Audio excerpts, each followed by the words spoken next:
Hey guys, it's Emma Vigling with TYT Politics. Just reporting on the latest disastrous thing that's happening under Netanyahu's rule.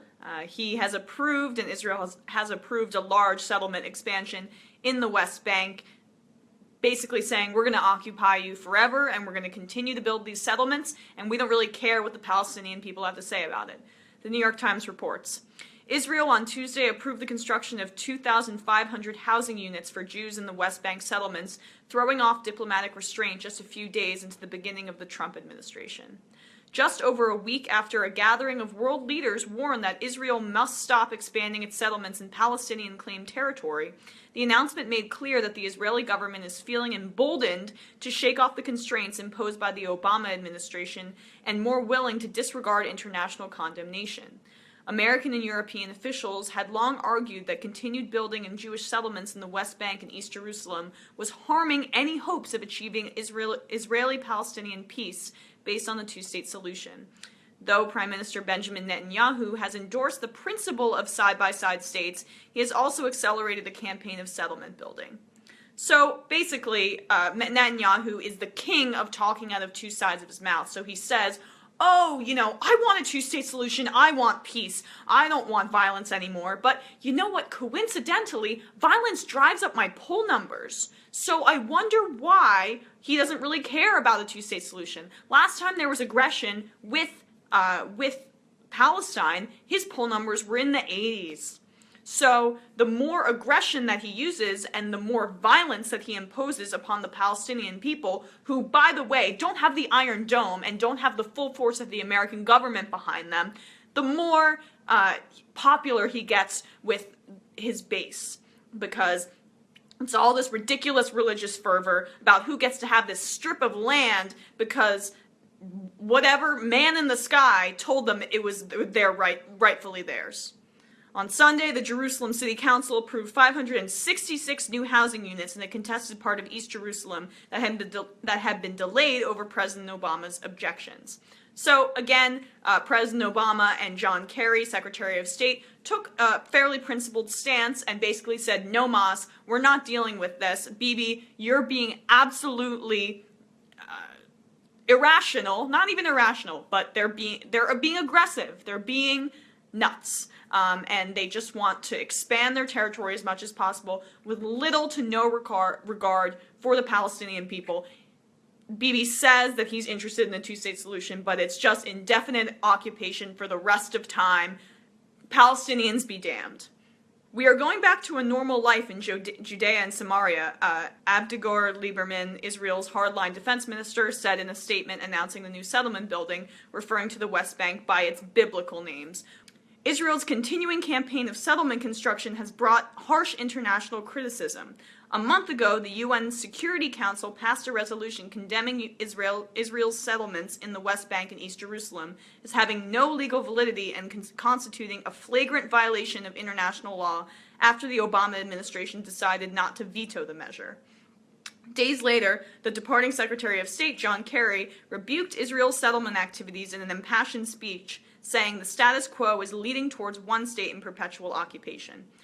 You know what the Obama administration could have done? They could have threatened Israel's funding. Israel, do you know that we give you aid? We give you the Iron Dome. We give you so much money, yet you're acting like we owe something to you. No. You've got this twisted around. It's the other way around. So continue to build your settlements, and you don't get your money. But that doesn't seem like that's the way it's going to play out in the Trump administration. Once again, Netanyahu said, blatant, we are building and will continue to build. Just doesn't care. Doesn't care at all.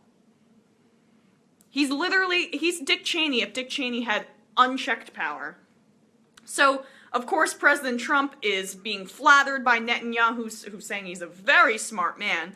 If any person is more vulnerable to flattery, let me know, because I think Donald Trump is pretty much completely manipulated by someone being nice to him.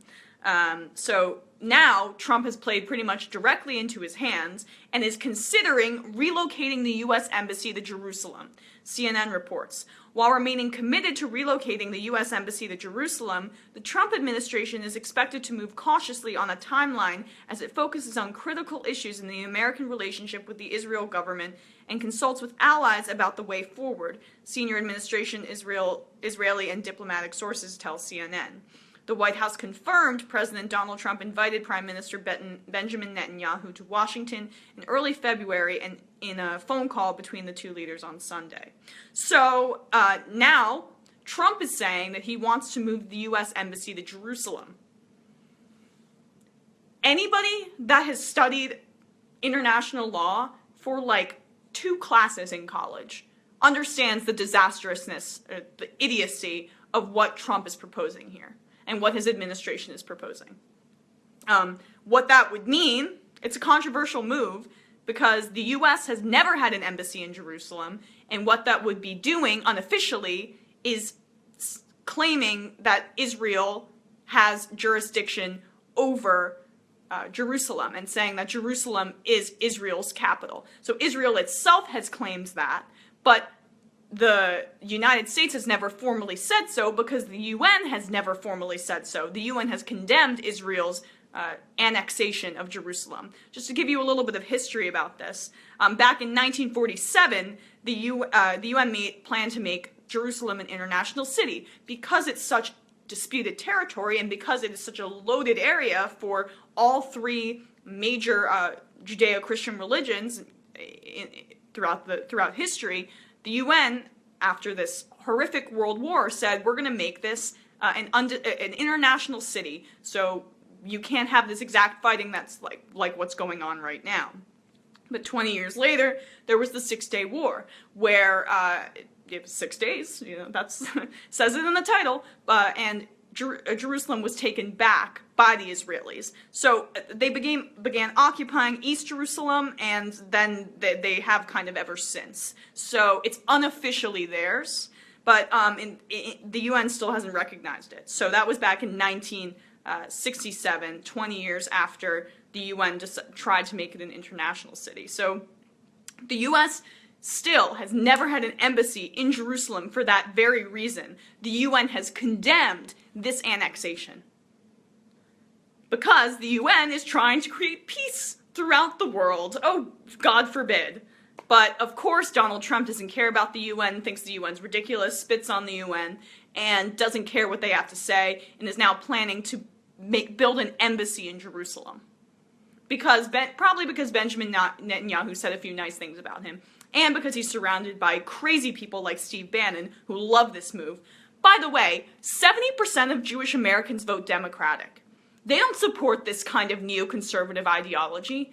Why is this aggressive mentality surrounding Israel the only narrative when a majority of Jewish Americans don't seem to be voting for these people? Yet this neoconservative mentality, it's just all anybody ever talks about. How can Israel push its settlements further and further down the Palestinians' throat? How can we suppress the Palestinians even more? So basically, if you're Palestinian, you're screwed under the Trump administration. He's not going to check Netanyahu, keep giving him all this money for the Iron Dome, not going to threaten any of it, and that's the way it's going to be. So Bibi is completely taking advantage of this ignorant president. He has no idea anything. He has no idea about the Six-Day War. He has no idea about the annexation of Jerusalem. Give me a break. Now I'm starting to sound like him. Give me a break. So Trump's such a narcissist. He doesn't care about the persecution of Palestinians. He doesn't care about peace. He doesn't care about the two-state solution. He just cares about, oh, Netanyahu, nice guy. Oh, he wants to build settlements? Go ahead. So, look, we can talk all we want about Putin manipulating Trump and Putin's relationship with Trump and Trump being a puppet of Putin. Ugh, Trump is a puppet of Netanyahu. That's what he is.